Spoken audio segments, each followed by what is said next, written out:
విచ్చేసిన రైతు సోదరులకు, కూటమి నాయకులకు, వేదిక మీద ఉన్న ఎంఆర్ఓ గారు మనోహర్ రెడ్డి సార్కి, అదేవిధంగా ఎంపీడీఓ రామచంద్ర సార్కి, మిగతా పెద్దలందరికీ నా హృదయపూర్వక నమస్కారం తెలియజేస్తున్నాను.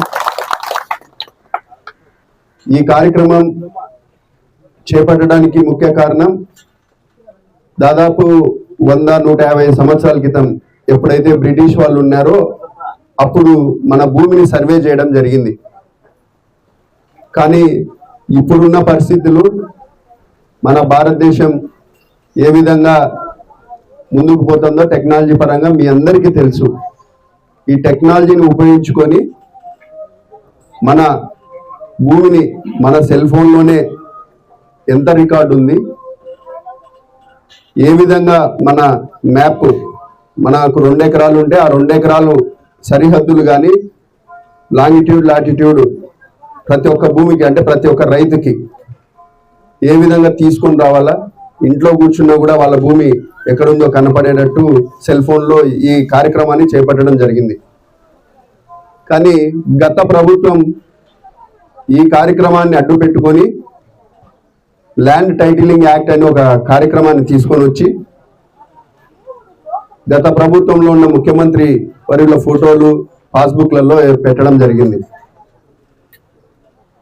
కానీ మన ముఖ్యమంత్రి వర్యులు నారా చంద్రబాబు నాయుడు గారు 4వసారి ముఖ్యమంత్రి అయిన తర్వాత పదే చెప్తా రావడం జరిగింది ఎలక్షన్స్కు ముందు, మేము వస్తానే ల్యాండ్ టైటిలింగ్ యాక్ట్ని రద్దు చేస్తామని చెప్పి.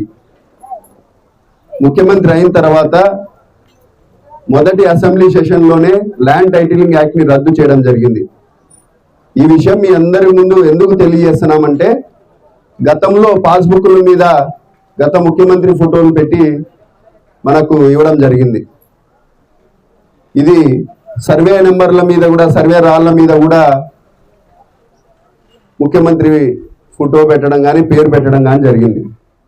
ఇది ఎంతవరకు సబబు, ఇది ఎంతవరకు సమంజసం అని కూడా మీ అందరికీ ఒకసారి ఆలోచన చేసుకోండి. మనకు మన తాతగారో లేదా మన నాయనగారో ఎవరో పాస్బుక్లు మనకు వంశపారపరంగా మనకు వస్తాయి. ఉంటే మన తాతగారితో మన లేదా నాయనగారితో ఉండాలి తప్ప ముఖ్యమంత్రులు మారుతూ ఉంటారు, ప్రభుత్వాలు మారుతూ ఉంటాయి. ఈరోజు మళ్ళా ప్రభుత్వం మారింది, 164 సీట్లతో మనము కూటమి ప్రభుత్వం ఏర్పాటు చేసుకోవడం జరిగింది. మళ్ళా ఇప్పుడు మన ముఖ్యమంత్రి వారు, మన నాయకుడు నా ఫోటో ఉండాలంటే రోజు ప్రజాధనాన్ని దుర్వినియోగం చేయడం తప్ప, ప్రజలను కన్ఫ్యూజ్ చేయడం తప్ప,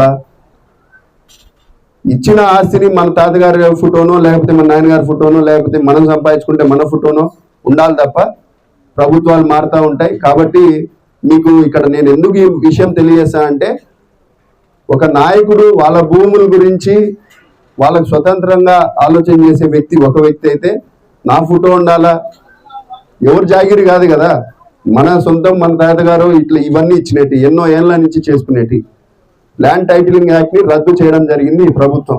కాబట్టి ఈరోజు ఈ పాస్బుక్ మీద కేవలం రాజముద్ర కానీ లేదంటే మా ప్రభుత్వం సర్వే చేసినట్టు ఇచ్చి ఒక ఏ ప్రభుత్వము హంగులు ఆర్భాటాలు లేకోకుండా పెట్టిన పాస్బుక్ ఇది. గత పాస్బుక్ చూస్తే మీరు అందరు చూసింటారు ఈ పాటికి. కాబట్టి అవన్నీ చించి పడేసి ఈ బుక్నే మళ్ళా ప్రచురణ చేసి అందరికి ఇవ్వడం జరుగుతూ ఉంది. ఈ విషయం పక్కన పెడితే ఇందాక ఎంఆర్ఓ గారు చెప్తున్నట్టు రీసర్వే జరగాల. గతంలో మాన్యువల్గా ఇస్తా ఉన్నారు, అంటే చేతి రాతతో ఎంఆర్ఓ గారు కానీ లేదా డిటి గారు కానీ లేకపోతే ఆర్ఐలు లేకపోతే విఆర్ఓలు ఇట్లా జరుగుతూ ఉన్నాయి. అప్పుడు మనకు 5 ఎకరాల భూమి ఉన్నా కూడా 10 ఎకరాలు రాపించుకుంటున్నాం పాస్బుక్లో. మామూలుగా ఆ రోజు ఎందుకు రాసుకుంటున్నామంటే ఏదన్నా 10 రూపాయలు లోన్ ఎక్కువ బ్యాంకులో క్రాప్ లోన్ పెట్టుకొని ఇంకోటం అనేది. ఇంకొకటి అన్నదమ్ముల మధ్య రామచంద్ర సార్ చెప్పినట్టు ఆ రోజు ఉన్న ప్రేమ ఆప్యాయతలు పరిస్థితులు ఈరోజు లేవు. ఒక తండ్రికి 4 కొడుకులు ఉంటే ఆయన పెంచేటప్పుడు 4గురికి సమానంగా అనుకొని ఉంటాడు. మళ్ళీ కొత్త వాళ్ళు పెళ్లి చేసుకున్నాక ఒక వాతావరణం మారిపోతుంది. క్వశ్చన్లు, మావాడు ఇట్లా కష్టపడ్డాడు, మావాడు ఇట్లా చదువుకున్నాడు, ఇవన్నీ ఆలోచనలతో మనకు ఒక కన్ఫ్యూజన్ క్రియేట్ అయి ఉండేది. కానీ ఈ రోజు నేను మీ అందరికీ ఈ వేదిక ద్వారా విజ్ఞప్తి చేసేది ఏంటంటే, మనము తప్పో రైటో కానీ నేను మీకు చెప్తాను, మనం టౌన్లో ఉంటే 5 సెంట్లో 10 సెంట్లో ఉంటే అది వాల్యుబుల్ స్థలం ఉంటుంది, సరే అది ఇబ్బందిగా ఉంటుంది పంచుకోనికి. ఇది 10 ఎకరాలు 3 ఎకరాలు 4 ఎకరాలు ఉండే దగ్గర అన్నదమ్ములు ఉండి 20 సెంట్లు 1 ఎకరా అట్లా వచ్చినప్పుడు మీరు సర్దుకుంటే జీవితాంతం మీకు ఈ పాస్బుక్ ద్వారా ఒక హక్కు ఏర్పడుతుంది.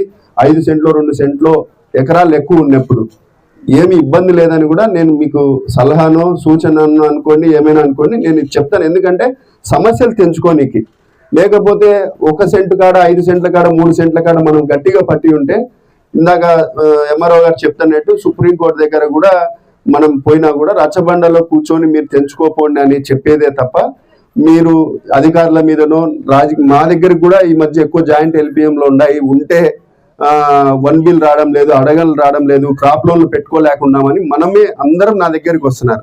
కానీ ఇది మీరే కూర్చొని ఎవరో ఒకరు సర్దుకోవాలా పరిస్థితి. 5 సెంట్లు 10 సెంట్లు గతంలో మాన్యువల్గా రాసేటప్పుడు నిజంగానే నాకు 10 ఏళ్ళ నుంచి ఉండింది 10 ఎకరాలు ఉన్నది, నాకు ఉండింది 9 ఎకరాలే, 1 ఎకరా ఎక్కించుకొని ఎవరు ఆ రోజు పట్టింపులు లేవు. కాబట్టి ఈ రోజు భూమి సర్వే జరుగుతూ ఉంది.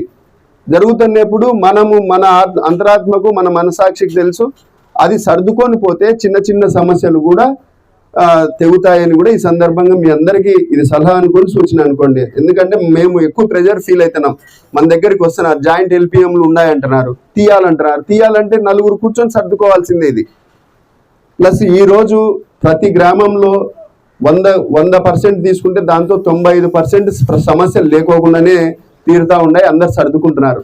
ఇంకా 5% అనేది సమస్యలు ఉన్నాయి. అవి కూడా మనకు మన మైలవరం కానీ లేకపోతే జమ్లమడుగు కానీ మనకు ఒక మంచి ఎంఆర్ఓలు ఉన్నారు. సమస్యలు ప్రజలు రైతులు పడే ఇబ్బంది ఆలోచన చేసే వ్యక్తులు. కాబట్టి మీరు ఎనీ టైం మేము ఈరోజు సర్దుకున్నాము, మాకు తొందరగా చేయండి పని, మేమందరం చేసుకున్నామని కూడా త్వరగా పూర్తయ్యేదని నేను కూడా ఆశాభావం వ్యక్తం చేస్తాను ఈ సందర్భంగా మీకు. కాబట్టి మీరందరూ ఆలోచన చేయండి.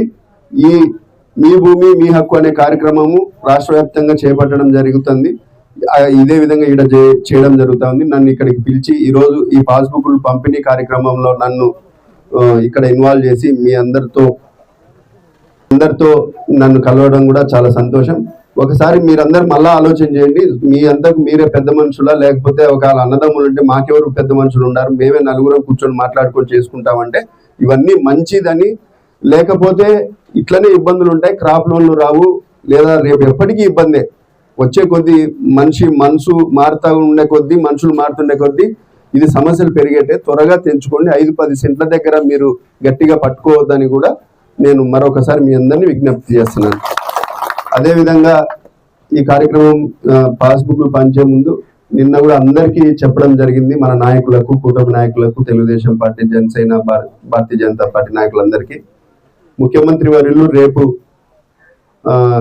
సున్ప్రాల్పల్లె దగ్గర పెద్దదల్లూరు గ్రామ పంచాయతీల పరిధిలో స్టీల్ ప్లాంట్ పనులను రీస్టార్ట్ చేయడం జరుగుతుంది, పునః ప్రారంభం చేయడం జరుగుతూ ఉంది.